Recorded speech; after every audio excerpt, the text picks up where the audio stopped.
सुगंधा और उसकी सास कांता के बीच एक अजीब सी जंग रहती थी। ये जंग थी किचन में कौन ज्यादा अच्छा काम करेगा और घर के सदस्यों के दिल जीतेगा। और उनकी इस जंग में हमेशा कुर्बान होते थे उनके दोनों पति। कैसे?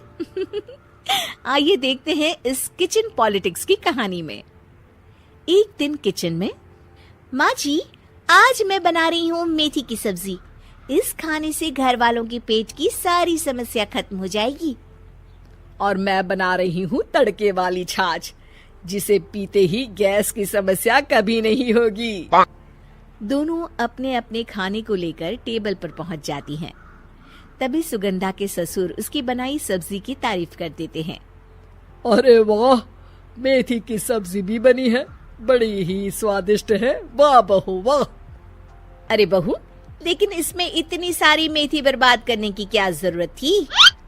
देखिए माँ जी, ये तो वो मेथी है जो आप रात में भिगोकर सुबह उसका पानी पीती हैं, और जो मेथी फेंक देती हैं उसी से मैंने ये सब्जी बनाई है।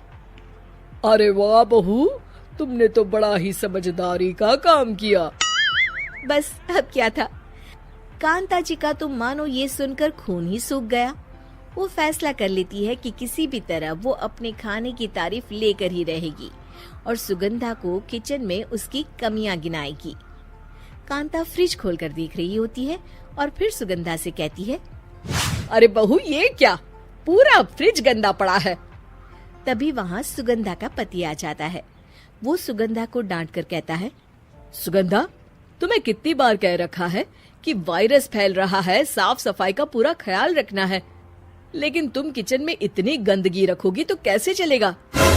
सुगंधा सास की तरफ देखती है जहाँ वो मुस्कुरा रही होती है। सुगंधा समझ जाती है कि सास ने उससे बदला लेने के लिए ये सब किया है। दोनों रात के खाने की तैयारी में लग जाती हैं। दोनों ना एक दूसरे की तरफ देखती हैं और ना ही एक दूसरे से बातें करती हैं। रात को खाने की टेबल पर एक एक कर दोनों कई तरह के अलग अलग व्यंजन टेबल पर लगा देती हैं और अपने अपने पति के पास जाकर खड़ी हो जाती हैं। अरे खाइए जी खाइए, मैंने बड़ी मेहनत से बनाया है। प्लेट में वो खाना डालती हैं। सुगंधा भी दोनों की प्लेट में खाना डालते हुए कहती है, बड़ी ही मेहनत लगी है इस खाने को बनाने में। हाँ, दोनों को ना चाहते हुए भी सारा खाना खाना पड़ता है। कहीं दही तो कहीं मलाई तो कहीं मसाला। और इन सब के बाद दोनों बड़ी ही मुश्किल से अपने कमरे में सोने जाते हैं।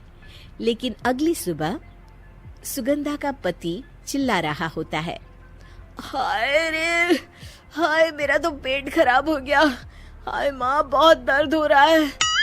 तो वहीं कांता के कमरे से भी कुछ ऐसी ही आवाज आने लगती है। हे भगवान, इस सास बहू की लड़ाई हमारी जान लेकर रहेगी। जाओ कोई डॉक्टर को बुला कर लाओ। डॉक्टर आते हैं। दोनों को देखकर कांता और सुगंधा से कहती हैं, देखिए, आप दोनों इन्हें खाने में हल्का ही दीजिएगा। हो सके तो रात का खाना जल्दी खाया करे और वॉक किया करे।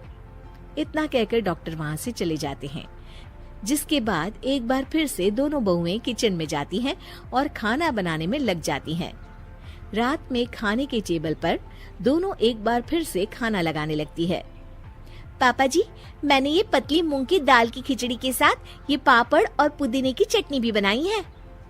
अरे बहू, अभी अभी बेचारे पेट की बीमारी से गुजरे हैं, इतना भारी खाना तो डॉक्टर ने भी मना किया है ना। देखिए, मैंने आप दोनों के लिए सूप बनाया है। और दोनों उन लोगों की प्लेट में खाना डालने लगती हैं। तभी दोनों एक साथ बोल पड़ते हैं, बस करो, हमें माफ करो, हमें नहीं खाना इस घर में, ना खिचड़ी और ना ही सूप। हम इंसान हैं, एक वक्त में एक ही खाना खा सकते हैं। बस करो, हमें माफ करो, हमें नहीं खाना इस घर में, ना खिचड़ी और ना ही सूप। हम इंसान हैं, एक वक्त में एक ही खाना खा सकते हैं। इतना कहकर वो दोनों वहां से चले जाते हैं। कहानी का अंत। आप लोग उम्मीद कर रहे होंगे कि अंत में सब ठीक हो जाएगा। नहीं जनाब, अगर सास बहू के बीच सब ठीक हो जाए तो आप ये सीरीज देखे ही क्यों? तो मजा लीजिए इस चैनल में सास बहू से जुड़ी कहानियों का। क्योंकि ये ऐसा रिश्ता है जिसकी मिठास उसकी खटास में हमेशा ज्यादा ही रहती